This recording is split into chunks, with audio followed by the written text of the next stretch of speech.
شہنشاہ بنی آدم کا فرمان دی وقار ہے کہ جو میرا امتی مجھ پر کثرت کے ساتھ درود پڑھے گا بروز قیامت وہ درود اس کے لیے نور ہوگا۔ صلو علی الحبیب صلی اللہ تعالی علی محمد صلی اللہ تعالی علیہ وآلہ وسلم۔ آج ہمارے درس قرآن کا 19واں پارہ اور 19واں روزہ بھی ہے۔ اللہ سے دعا کرتے ہیں کہ اللہ قرآن اور روزے کی ہمیں برکت نصیب فرمائے۔ اللہ تعالیٰ نے قرآن مجید فرقان حمید کی ابتدا ہی میں، اس پارے کی ابتدا ہی میں اللہ تعالیٰ نے قیامت کا ذکر فرمایا کہ قیامت کا ایک بہانہ ذکر کیا کہ ہم فرشتے جو ہیں ان کو نازل کریں گے اور پھر فرشتے جو ہے تکبر کرنے والے لوگوں کو غرق کر دیں گے۔ آپ دیکھیں کہ جتنا بھی قرآن میں زیادہ مذمت کی گئی ہے وہ ہے تکبر کی۔ تکبر کی بیماری ہمیں نا بہت زیادہ پائی جا رہی ہے۔ ہم اس سے چھٹکارا کیسے حاصل کر سکتے ہیں جی؟ اس کا عمل طریقہ ایک کہ اللہ تعالیٰ نے بتایا ہے، وہ ہے قیامت کو کثرت سے یاد کرنا، کہ بندہ یہ یاد کرے کہ میں نے جانا ہے اور جانے کے بعد اپنے رب کو منہ دکھانا ہے۔ جب یہ معاملہ اپنے دل میں بٹھائے گا تو پھر وہ تکبر جو ہے نہیں کرے گا۔ تو فرمایا اللہ تعالیٰ فرشتوں کی ٹولیاں بھیجے گا، گروہ بھیجے گا قیامت کے قریب، اور قیامت کو جس انداز سے برپا کرنا ہے وہ آ کر نیست و نابود کر دیں گے، اور اس انداز سے نیست و نابود کریں گے کہ جس کا ہمیں گمان بھی نہیں ہوگا۔ اور اس کے بعد اللہ تعالیٰ نے فرمایا اہل جنت جو ہوں گے ان کے لیے اللہ نے اچھا ٹھکانہ بنا رکھا ہے اور ان کے لیے آرام گاہ بنا رکھی ہے اچھی۔ اب پھر اس کے بعد اللہ تعالیٰ نے فرمایا کہ سچی بادشاہی صرف رحمان کی ہے، سچی بادشاہی صرف رحمان کی ہے، کسی اور کی سچی بادشاہی نہیں۔ سچی بادشاہی کا مطلب یہ ہے کہ جس نے ازل سے لے کر ابد تک رہنا ہے، چاہے بڑا سے بڑا حکمران کیوں نہ ہو، 1000 سال ہی زندگی ہو کیوں نہ ہو، بالآخر موت ہے۔ بالآخر اس نے دنیا سے اس انداز سے جانا ہے کہ اس کو خبر بھی نہیں ہوگی۔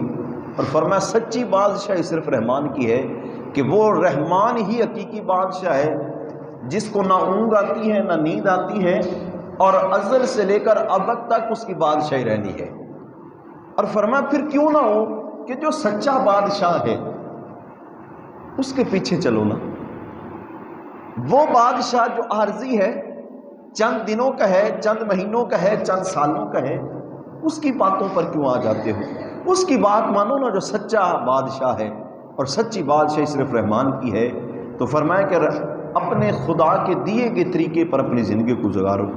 اور اس کے بعد اللہ تعالیٰ نے ارشاد فرمایا اس کے تیسرے پارے میں کہ اللہ تعالیٰ آہستہ آہستہ اپنی نشانیاں لوگوں کو دکھاتا ہے کہ لوگ میرے قریب آ جائیں۔ اگر پھر بھی وہ قریب نہ آئیں، پھر بھی وہ اللہ کی رحمت سے دور رہیں، مثال کے طور پر رمضان کا مہینہ یہ اللہ کی نشانیوں میں سے ایک نشانی ہے، تو کیا رب نے ہم پر یہ جو 20 دن ہمارے گزر گئے ہیں، 19 دن ہمارے گزر رہے ہیں اور بقایا 11 دن رہ گئے، کیا یہ رب کی نشانیاں نہیں ہیں نا ہم پر رب کی نشانیاں؟ تو اللہ فرماتا ہے کہ آہستہ آہستہ میں ان پر اپنی نشانیاں ظاہر کرتا ہوں، کہیں ایسا نہ ہو جا کہ زیادہ نشانیاں ان پر ظاہر کروں اور یہ پریشان نہ ہو جائیں۔ اور اللہ فرماتا ہے یہ میرے بندے مجھے پتہ ہے کہ یہ کیسے سمجھتا ہے، میرا بندہ ہے مجھے پتہ ہے کہ یہ کیسے سمجھتا ہے۔ آہستہ آہستہ میں اپنی قدرت کی نشانیاں ظاہر کرتا ہوں، کبھی بارش کے ذریعے سے یہ میری رحمت ظاہر ہو رہی ہوتی ہے، تو فرمایا کبھی اللہ تعالیٰ چاؤں پاؤں کے ذریعے سے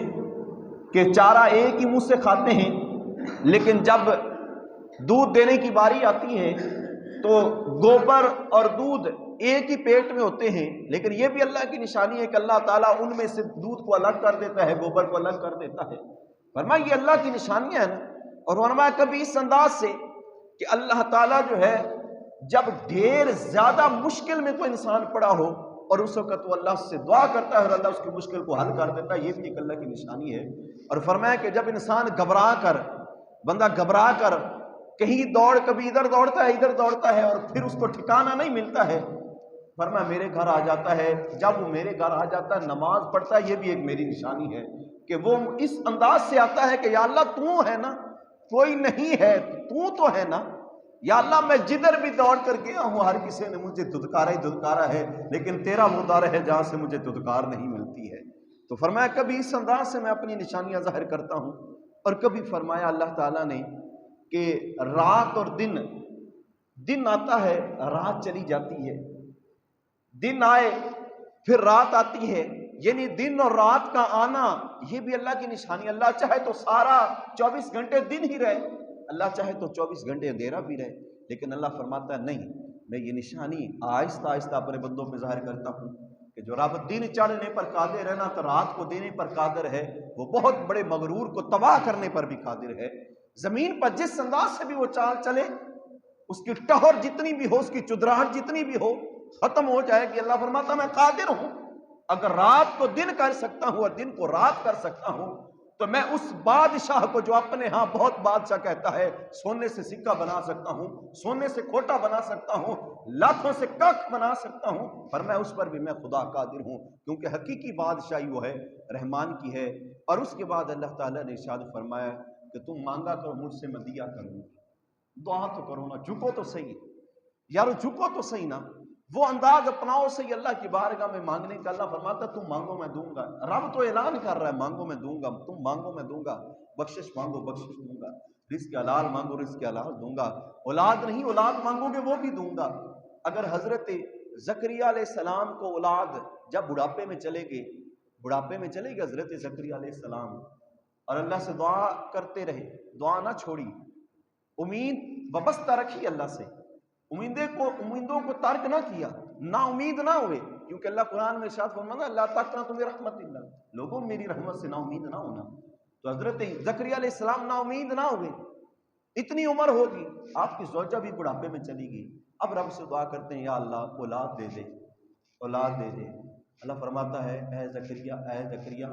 میں تجھے اولاد بھی دیتا ہوں، بیٹا دیتا ہوں، وہ بیٹا دیتا ہوں جو نبوت والا ہے، نبی بنا کر بھیجتا ہوں۔ تو فرمایا اولاد اللہ نے دی، دعا مانگو نا۔ اگر نبی دعا کرتے ہیں یار، وہ نبی جن کے بارے میں آقا علیہ السلام نے فرمایا یہ گناہ کر ہی نہیں سکتے ہیں، ان کی ذات میں تصور ہی نہیں گناہ کا، اور کوئی گناہ کا تصور ان کی ذات میں سمجھے وہ بندہ دائرہ اسلام سے خارج ہے، مومن نہیں ہے۔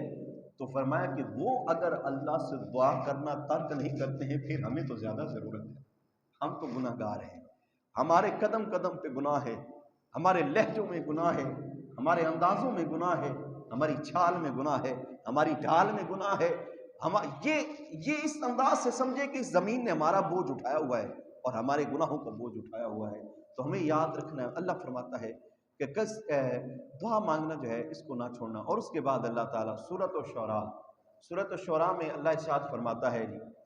اس میں بھی نبیوں کا ذکر ہے، بالخصوص انبیاء کرام کا ذکر ہے، اور انبیاء کرام رضوان اللہ اجمعین کے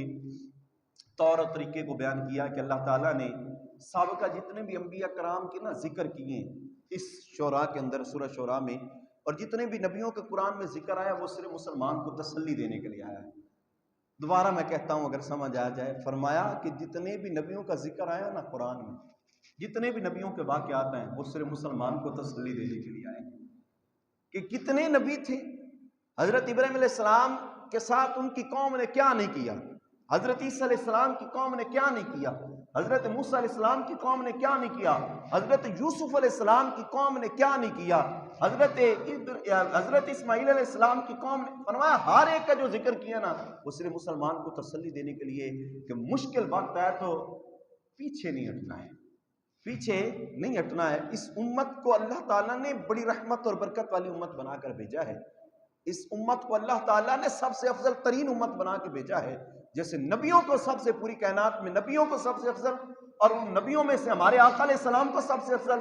اور ان میں سے کسی امت کو بھی اللہ نے افضل نہیں بنایا جتنا آپ کو اللہ نے افضل بنا کر بھیجا ہے۔ فرمایا اس افضلیت کا حق یہ ہے کہ پیچھے نہیں مڑنا ہے، جب حق کی بات آئے حق کا دائی بن کر آگے بڑھنا ہے۔ حق کا اس انداز سے دائی بننا ہے کہ چاہے کچھ بھی ہو جائے تو آپ نے وہاں سے ہٹنا نہیں ہے۔ اور اس کے بعد اللہ تعالیٰ نے آقا علیہ الصلوۃ والسلام کی ثابت قدمی بیان فرمائی کہ دیکھیں نہیں آقا علیہ السلام کتنے ثابت قدم رہے اور کس طرح ثابت قدم رہے۔ ہمارے دوسرے موضوع کا یہ حصہ بھی میں آپ کو بتاؤں گا۔ اور اس کے بعد اللہ تعالیٰ نے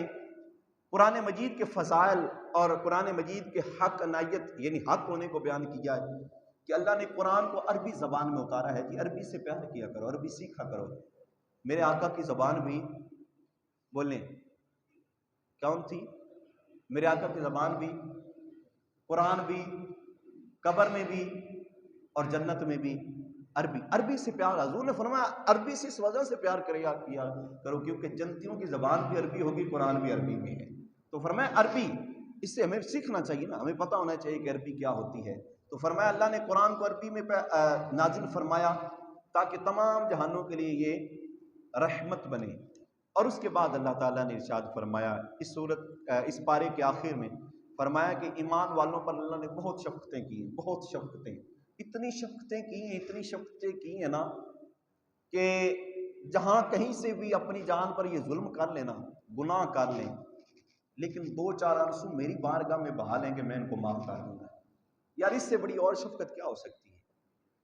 ہمارے والدین اگر ہم کچھ ان کی برائی کر لیتے ہیں یا ان کے برا سوچ لیتے ہیں یا ان کی نافرمانی کر لیتے ہیں تو 2 دن 4 دن یا بالآخر مان جاتے ہیں، والدین ہوتے ہیں، لیکن اللہ اتنا وقت بھی نہیں دیتا ہے۔ گناہ کرے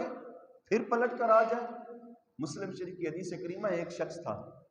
گناہ کیا، اللہ سے دعا مانگتا ہے یا اللہ میرے گناہوں کو معاف فرما دے۔ اب حضور بیان فرماتے ہیں، حضور فرماتے ہیں کہ وہ بندہ جو ہے نا اللہ سے دعا مانگتا ہے اللہ میرے گناہوں کو معاف فرما دے، پھر گناہ کرتا ہے، معافی مانگنے کے بعد پھر گناہ کرتا ہے، پھر معافی مانگتا ہے، پھر گناہ کرتا ہے، پھر جب 3 مرتبہ یہ انداز اپناتا ہے نا تو اللہ اعلان کرتا ہے اے میرے بندے میں تیری توبہ کو قبول کرتا ہوں، جا میں تیرے گناہوں کو معاف کرتا ہوں۔ میں بندہ عاصی خطا کار ہوں مولا، میں بندہ عاصی خطا کار ہوں مولا، میں بندہ عاصی خطا کار ہوں مولا، تو بخشن ہار ہے مولا۔ اللہ بخشنے والا ہے بھائی میرے، تو رب سے دعا کیا کرو کہ اللہ ہمیں معاف فرمائے۔ 10 دن رمضان کے رہ گئے ہیں، خوبصورت انداز میں کچھ ایسا کریں نا کہ ہماری زندگیوں کو سکون مل جائے۔ چین نہیں ملتا، روح کو چین نہیں ملتا، جسم کو چین مل سکتا ہے لیکن روح کو چین نہیں ملتا۔ کچھ ایسا کریں اپنے رب کے ساتھ، ایسا تعلق جوڑیں، ایسا رشتہ، ایسا ناطہ ہم جوڑیں نا اللہ سے کہ ہماری روح کو، ہمارے دلوں کو چین ملے، اور اس انداز سے چین ملے کہ جب تک ہمارے دلوں میں رب کی یاد نہ ہو ہمارا دل جو ہے وہ مچلتا رہے، گھومتا رہے، تلاش کرے کسی چیز کو، بھئی کس چیز کو یہ تلاش کر رہا ہے، اور جیسے ہی ہم کہیں اللہ اللہ کا ذکر کریں اور پھر ہمارے دل کو چین مل جائے، سکون مل جائے۔ کچھ ایسا کریں، جب ایسا ہو جائے گا تو سمجھ جانا کہ ہم حقیقی مسلمان اب بنے ہیں، ہم حقیقی مومن اب بنے ہیں کہ جب ہمارا رب کی یاد میں جو ہے اتنا دل کر رہا ہے اور رب کی یاد میں اتنا دل مچلتا ہے